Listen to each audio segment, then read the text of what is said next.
Assalamualaikum warahmatullahi wabarakatuh. Nama saya Musawir S. dari Teknik Komputer kelas A 2020, mahasiswa Universitas Negeri Makassar. Nah, video kali ini saya buat untuk memenuhi tugas struktur data pada queue atau antrian, yaitu membuat antrian BPJS. Namun sebelum itu, terlebih dahulu saya sedikit membahas mengenai flowchart-nya. Nah, di sini terdapat flowchart fungsi main atau fungsi utamanya. Yang pertama itu start, yang selanjutnya pendeklarasian nomor yang bertipe data integer. Kemudian terdapat perulangan while di mana memiliki argumen 1, dan perulangan while ini tidak akan terhenti karena tidak ada increment yang akan mengubah argumen 1 ini. Nah, dalam hal ini argumennya akan selalu 1, sehingga programnya terus berjalan sampai kita nantinya memilih nomor 4 untuk keluar dari program ini. Nah, selanjutnya terdapat perintah untuk menampilkan program antrian BPJS. Selanjutnya terdapat perintah untuk menampilkan ini. Kemudian akan membaca nomor. Di dalam program itu terdapat perintah untuk menyuruh kita untuk memasukkan beberapa nomor 1 sampai 4. Nah, di sini pada flowchart-nya akan membaca atau meread nomor itu. Nah, selanjutnya terdapat switch case dan akan dengan argumen nomor. Apabila nomornya 1, maka yang dieksekusi adalah pada case 1. Apabila nomornya 2, yang dieksekusi itu case 2. Dan apabila nomornya 3, yang dieksekusi case 3. Dan apabila 4, case 4. Nah, apabila case 1, apabila case 1 bernilai true, maka akan mengeksekusi pada baris ini, di mana terdapat pendeklarasian nama dengan tipe data string dan akan menampilkan output nama yang antri. Kemudian membaca lagi nama, karena di dalam program itu terdapat perintah untuk memasukkan nama. Kemudian masuk pada terdapat pemanggilan metode tambah pada argumen antrian pada objek antrian dengan argumen nama. Nah, metode tambah ini. Dalam metode tambah terdapat start dan seleksi kondisi, di mana apabila rear besar atau sama dengan 4 dan bernilai true, maka yang dieksekusi pada bagian ini. Dan apabila bernilai false, yang dieksekusi adalah bagian ini. Nah, selanjutnya keluar dari perintah metode tambah ini, kembali pada perulangan while, dan kembali akan menampilkan output yang 2 ini, dan membaca kembali nomor dan masuk pada perulangan switch lagi.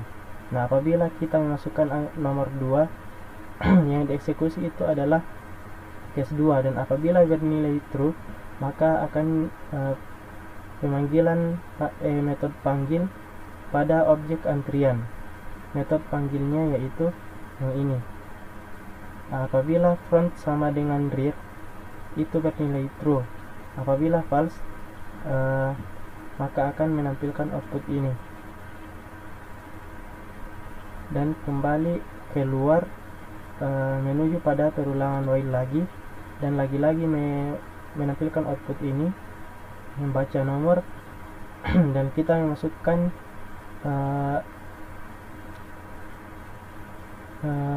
nomor 3, dan akan mengeksekusi metode display pada objek antrian. Metode displaynya itu ini, untuk menampilkan antrian yang telah dimasukkan tadi, dan apabila ada yang dipanggil atau keluar dari antrian itu akan ditampilkan semua di sini. Nah, selanjutnya apabila kita memilih nomor 4, maka akan keluar dari program. Nah, selanjutnya kita masuk pada programnya. Ini pada baris ke-6 ini terdapat kelas yaitu BPJS, di mana kelas BPJS ini terdapat 3 metode yang tadi, yaitu metode tambah dengan argumen string X, metode panggil, dan metode display. Nah, di dalam kelas BPJS itu terdapat pendeklarasian array QR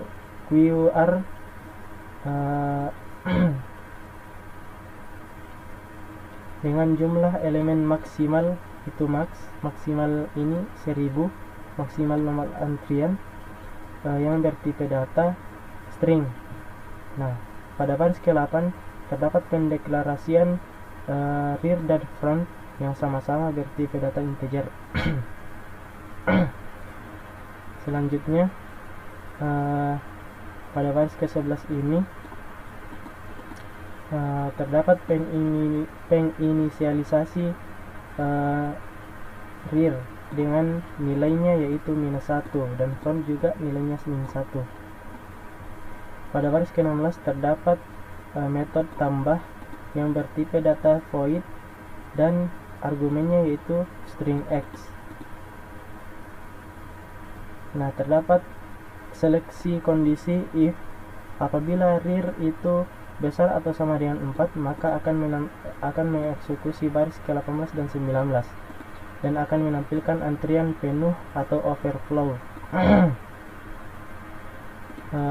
Apabila seleksi kondisi ini bernilai false, maka yang dieksekusi adalah pada baris ke-21 sampai 22 ini, di mana terdapat array QR dengan indeks ++r atau R-nya ditambah. Kita masuk pada baris ke-25 terdapat metode panggil dengan tipe data void dan seleksi kondisi front sama dengan rear. Apabila bernilai true, maka ini akan dieksekusi, dan apabila bernilai false, maka yang dieksekusi pada baris ke-30 ini.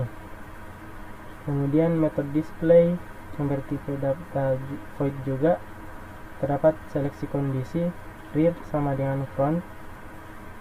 Apabila bernilai true, maka yang dieksekusi adalah pada baris ke-35 ini, dan apabila bernilai false, maka yang dieksekusi pada baris ke-38 sampai 41 ini, yang dimana terdapat perulangan for dengan argumen nilai awal integer i dengan nilai awal front tambah 1 dan seleksi kondisi i kecil atau sama dengan rear, dan terdapat increment i++, dan terdapat menampilkan output yaitu QR menampilkan output pada indeks KI dari array QR, dan terdapat membuat baris baru 2 kali. Nah, pada fungsi main ini terdapat pendeklarasian nomor dengan tipe data integer dan pembuatan objek antrian pada kelas BPJS. Nah, ini antrian merupakan objek dari kelas BPJS, dan terdapat perulangan while yang argumennya 1, dimana tadi kita sudah bahas supaya program ini tidak akan berhenti karena tidak ada increment yang akan mengubah argumen dari 1 ini. Pada baris ke-51 itu menampilkan output program antrian BPJS. Pada baris ke-52 menampilkan output yang ini, pilihan nomor antara 1, 2, 3, dan 4. Kemudian terdapat CIN di mana kita disuruh memasukkan sebuah nomor tadi antara 1, 2, 3, dan 4 yang kemudian akan dimasukkan pada variabel nomor ini. Nah, pada baris kabel 53 terdapat switch case di mana nomornya tadi telah kita masukkan, misalnya 1, maka yang dieksekusi adalah case 1. Kalau 2, case 2, 3, case 3, 4, case 4. Nah, pada case 1 ini terdapat pendeklarasian nama dengan tipe data string dan akan mengeksekusi nama yang antri, dan kembali kita memasukkan sebuah nama yang akan dimasukkan pada variabel nama ini. Kemudian terdapat pemanggilan metode tambah dengan argumen nama pada objek antrian, di mana tadi kita telah membuat objek antrian pada baris ke-48 ini. Dan apabila ini bernilai true maka akan dieksekusi, dan apabila bernilai false yang ini akan dieksekusi. Fungsi dari metode tambah ini yaitu untuk menambah antrian yang akan masuk pada program. Selanjutnya pada case 2 terdapat pemanggilan metode panggil pada objek antrian, di mana metode panggilnya itu ini. Metode panggil ini berfungsi untuk mengeluarkan antrian pertama agar antriannya itu tidak penuh secara terus menerus. Nah, apabila antriannya kosong itu diartikan sebagai underflow, dan apabila antriannya penuh itu kita sebut dengan overflow. Pada case 3 ini terdapat pemanggilan metode display pada objek antrian, di mana fungsi dari display ini adalah menampilkan antrian yang ada sekarang atau pada saat case 3 ini dieksekusi.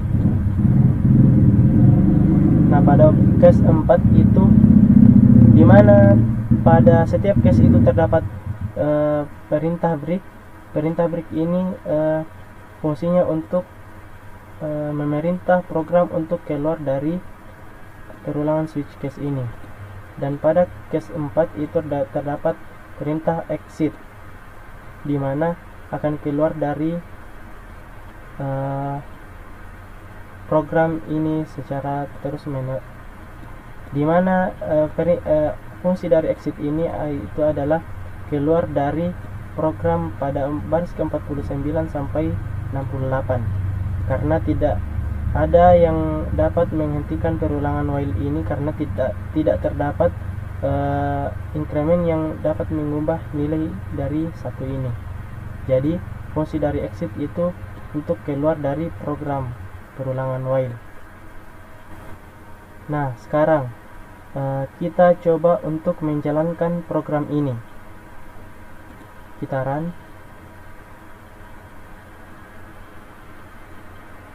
Nah, di sini kita disuruh untuk memasukkan pilihan Anda. Pilihannya itu antara nomor 1, 2, 3 atau 4.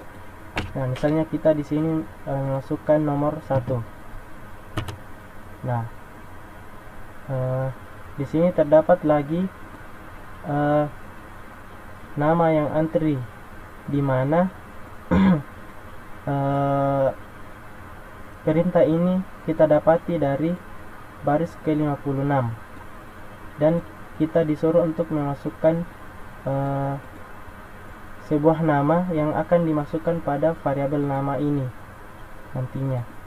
Misalnya kita masukkan nama yaitu Dita.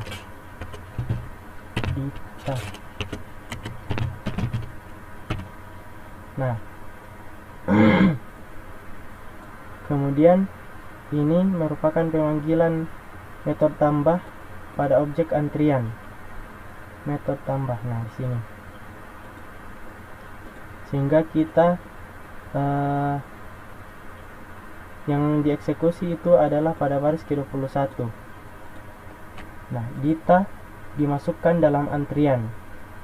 Nah, terdapat lagi perintah untuk memasukkan pilihan antara nomor 1, 2, atau 3. Nah, sekali lagi kita memasukkan angka 1 dan memasukkan nama yang akan dimasukkan pada indeks ke-1. Selanjutnya nama yaitu Vito.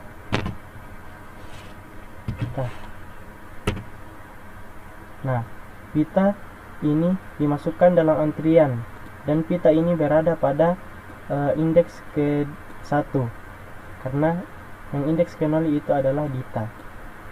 Nah, sekarang kita masukkan lagi 1 dan sebuah nama yaitu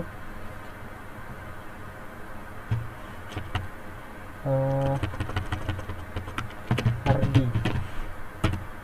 Nah, Ardi dimasukkan dalam antrian. Nah, sekarang kita akan coba menampilkan daftar antrian atau nama-nama yang sudah kita masukkan ke dalam array tadi. Kita di sini menginputkan nomor 3. Nah, sekarang yang sudah kita inputkan nama tadi itu akan dicetak di sini, di mana dita itu berada pada indeks ke-0, pita berada pada indeks ke-1, dan Ardi berada pada indeks ke-2. Nah, inilah nama-nama yang telah kita masukkan tadi yang antri. Nah, sekarang kita coba untuk menjalankan pada nomor 2 ini, di mana ini terdapat perintah untuk panggil antrian atau mengeluarkan dita dari antrian. Misalnya kita pilih nomor 2. Nah, di sini otomatis langsung akan panggil dita karena pada kui ini itu yang pertama masuk itu akan pertama juga keluar. Makanya dita ini yang dikeluarkan dari antrian. Nah, sekarang kita coba cek lagi. Sekarang daftar antriannya itu apa? Kita masukkan angka 3. Nah, sekarang yang antri itu cuma pita dan Ardi karena kita telah mengeluarkan dita tadi dari nomor 2 ini. Sekarang kita akan keluar dari program, yaitu kita masukkan angka 4. Nah, sekarang programnya terhenti karena terdapat perintah exit tadi ini. Mungkin sekian dari video kali ini. Kurang lebihnya mohon dimaafkan. Wassalamualaikum warahmatullahi wabarakatuh.